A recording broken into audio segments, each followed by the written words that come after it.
Magsasabaw tayo ang aming pagkain. Kape, tinapay. Magkakape kami. Tapos ito yung palaman namin, avocado. Avocado. Tapos ito yung aming tinapay. Brown bread. So kanya-kanya namin palaman.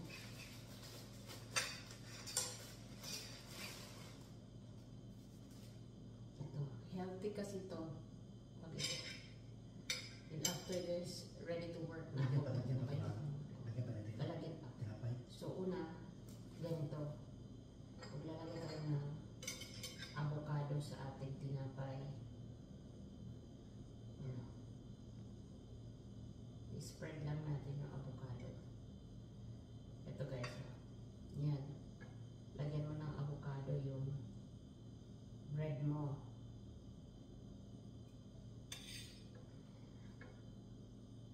Yan. Okay na yan. Pagkatapos mo lagyan ng avocado, you can put an olive oil kasi maganda itong olive oil sa katawan. And, that's enough. Hindi mo na kailangan asinan kasi itong avocado may alat na siya. And then, kukuha ka ng takip. Kung gusto mo takpan, ito yan.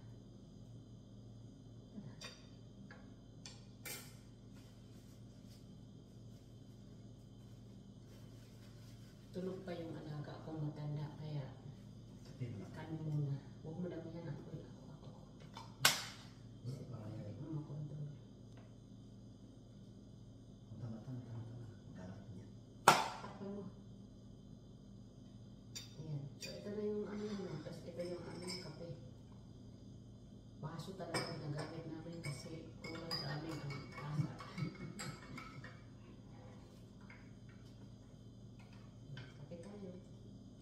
Ganito ang buhay namin dito. Alam nyo guys, yung mga avocado na napipita sa inyong garden, sa bahay likuran ninyo, gawin ninyong palaman. Napaka-healthy kasi sa magpalaman kayo ng ano. Ay, doon mag-juice pala tayo. May ganitong baso doon pero nakapatong. Oh, really? So, iinom din tayo ng anti-detox, pampatunaw. Never pa kami nag-breakfast na galing sa mga amo. Kasi kung aasa ka sa amo mo na wala silang bibigay na breakfast, wala. Hilugi tayo, magtatrabaho ako, at mo na kayo na phone ako.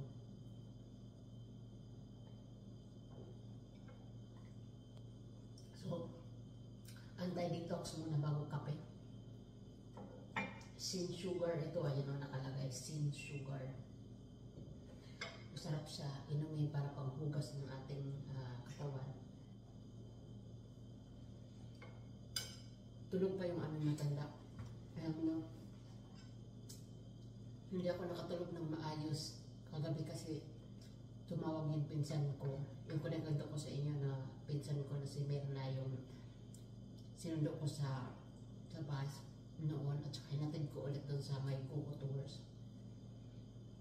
Tumawag siya kasi nagkukwento siya na para bang feeling niya, akala niya okay na yung amo niya kasi mabait sa kanya nung una. Ngayon 2 months na siya doon. Nag-uumpisa na magpakita ng ugaling totoo. So, parang inisip ko, naawa ko kay Mirna kasi kumbaga akala niya, napatibong na naman siya sa amo na akala niya okay na. Pero mo nagkwento siya sa akin kagabi na dinuro-duro siya ng amo niyang babae. Ganun daw siya, don't! Parang minaman. Kasi yung bata, yata, makulit. Yung alaga niyang 3 years old. Tapos sinaway yung amo. Tapos parang inuutusan yung bata sa halimbawa, mag-shower ka na o maligo ka na. Ayaw yata sumunod ng bata kasi matigas ang ulo siya, 3 years old yan. Nilapitan ni Mirna parang sinabi na, let's have shower. Sabi niya, leave him. Don't interrupt me. Dinuro-duro siya. Never yan nangyari sa akin, sa amo ko na ginanyan ako. Kaya ang sinasabi ko sa inyo, di bali ng kuripot yung amo, basta tao sa'yo ang turing. Kasi si Mirna, yung pinsan ko, ang sweldo niya 1,250. 63 ngayon ang palitan ng euros. Sa 1,000 na lang, 63,000, no? 63,000 plus 250 pa. Diba? So, mga 70, Sinta. no, wala naman. Ang mga 70. Mga 73,000 siya sumisweldo. O hindi lang 73. Basta more or less 75 yung sahod niya. Ang layo sa sahod ko. Nung una, ang ganda ng turing sa kanya ng Apple, undocumented. Yun talagang sinasabi ko na, parang nagbunga yung sinabi ko sa amo ko noong nag-interview ako na way back 15 years ago ha. Prinangka ko talaga yung boss ko, sabi ko, wala akong pakialam kung ano ibigay niyo sahod, kung mura ang ibigay niyo sahod. Basta ang sa akin lang, ituring niyo akong tao dahil I would be very happy working with you if you are going to treat me as human being, not an animal.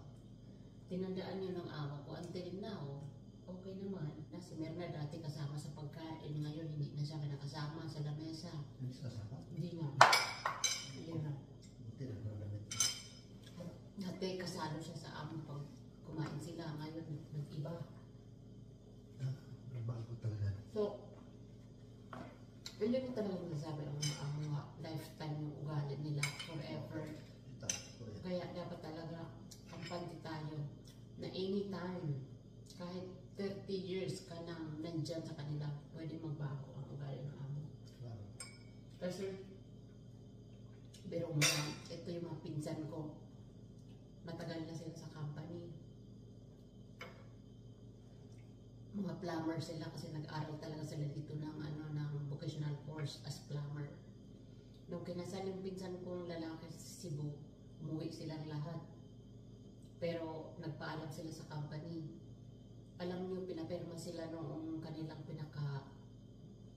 sabihin na natin yung pinaka-boss nila o supervisor ng papel na blanco, paper na blanco.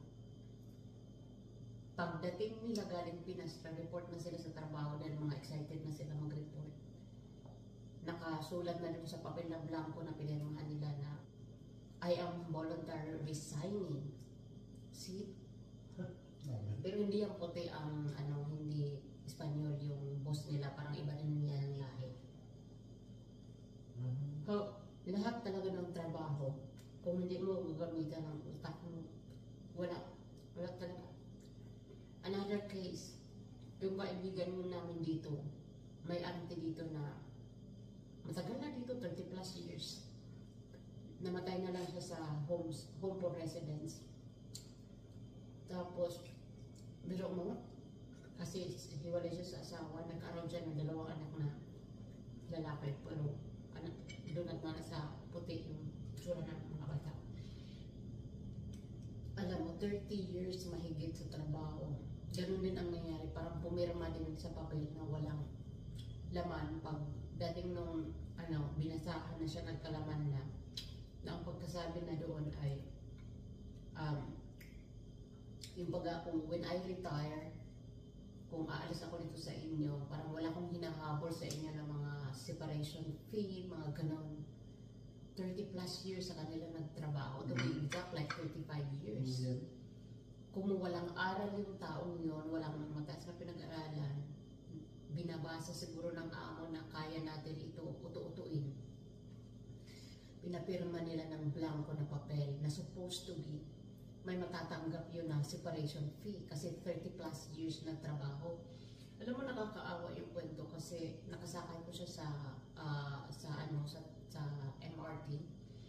Nagkukwento siya sa akin nung nabubuhay pa siya na up to this time, namamali mo sila ng bigas, 1 kilong bigas sa kapitbahay nilang ibang lahi o puti dito. Kasi in 30 years plus, wala silang naipon dahil may mga pinapaaral siya. I don't know, may ayunda na siguro sa government, pero hindi ko na inungkat ko na ang mga dahilan kung bakit wala din sila naipon. Siyempre hindi siya pa pwede kumuha ng retirement that time kasi ipapile pa, ipaprocess pa, so mahirap din. So yun, kaya always be careful. Hindi po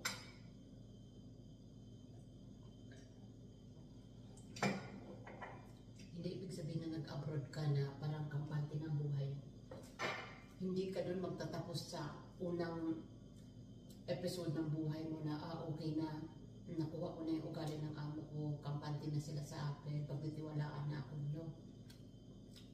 Every day you have to prepare na there are always changes. Mahirap, mahirap. The more na nagtatagal ka sa kanila, the more na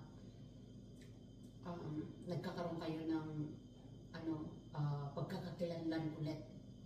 Kasi yung mga tanong kay Mirna na how long are you gonna stay here? What is really your purpose to us? Parang it's an obvious question. Kaya lagi tayo maghanda sa mga and ngayon ay unti-unti ko nang nare-realize, sabi ko nga, sana start na ito ng ng kaluwagan ng buhay namin kasi nag-umpisa na kami mag-invest ulit kasi dati syempre naka-invest na kami dahil di ba yung asawa ko seaman tapos ako OFW dito, nawala yung lahat and now we are starting investing again para umuwi man kami, meron kami konting malulungkot. Yun. Ang hirap naman, no? Na akala mo okay ka na dahil matagal ka na sa trabaho tapos biglang nagbago ang ugali. Naawa ko kay Mirna. Pero so far sa akin dito, wala naman. Actually, minsan nga, yung experience ko dito, lalo na doon sa anak na matanda. Nung baguhan pa lang ako, pag wala kong pahinga, yung rest time ko, ginagamit ko para pagtrabaho. Sinasabihan ako ng amo ko na, no, run. You have to rest. You have to read a book. You have to watch TV. You have to enjoy. You have to go out. Hindi ako niyan pinipwesta. Pero may mga amo na tagtak ng CCTV camera yung bahay. Hindi ka talaga pwede magpahinga. Dito may CCTV naman dito.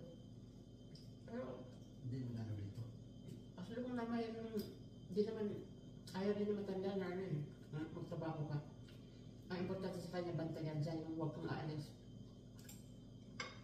Pero yung obligahin ka magtrabaho, hindi. So yun lang. Kami din, sinasali namin ang amo sa pagpipray, di ba? Oo. Sinasali namin. Importante din yun na we don't have only to look after the salary at the end of the month. We have always to think na maisali sila sa dasal para kahit pa paano yun yung sandata mo na hindi ka nila atakihin sa iba't ibang form ng ikakagalit sa bawat isa. Yun ang best advice that I could give you. Always include your boss in your prayer. Huwag mo silang makalimutan. Kung pinag-pray mo yung mga taong mahal mo, isama mo yung boss mo, i-consider mo sila as people you love. Mabait ka man o masama kang tao, I always include you in my prayers. And remember that prayers can move mountain. Yun yung isipin natin. Kaya, ma-skip ko man yung amo ko pag sa prayer ko in a week, isang beses lang siguro. All the time, I always include their names. Kahit nag-travel sila, after namin mag-breakfast, magluluto na ako ng tuna. Ang controversial na tuna. Hi guys! Kung naalala niyo pa yung vlog namin kagabi, ito na yon yung tomato paste. Ayan o, ginawa ko. Niretoke ko kasi yung tomato paste na nabibili sa supermarket maasim. So, I need to recook it again. Ito yung tuna, ito yung dalawang hiwa ng tuna na niluto ko na, din lalagyan natin ng tomato paste. Ito yung potato para sa side dish. Ito yung kay matanda na hiniwalay ko, na galing dito sa amin. Ito sa amin, ito yung binili ni Bihot kahapon. Hilaw pa kasi papaksiwin ko siya na may talong.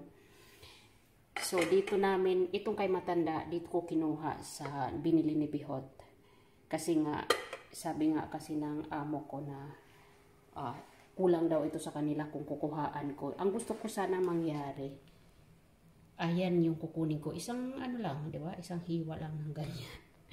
Pero ganito talaga ang buhay. Ayaw nila i-share. So, hayaan na natin.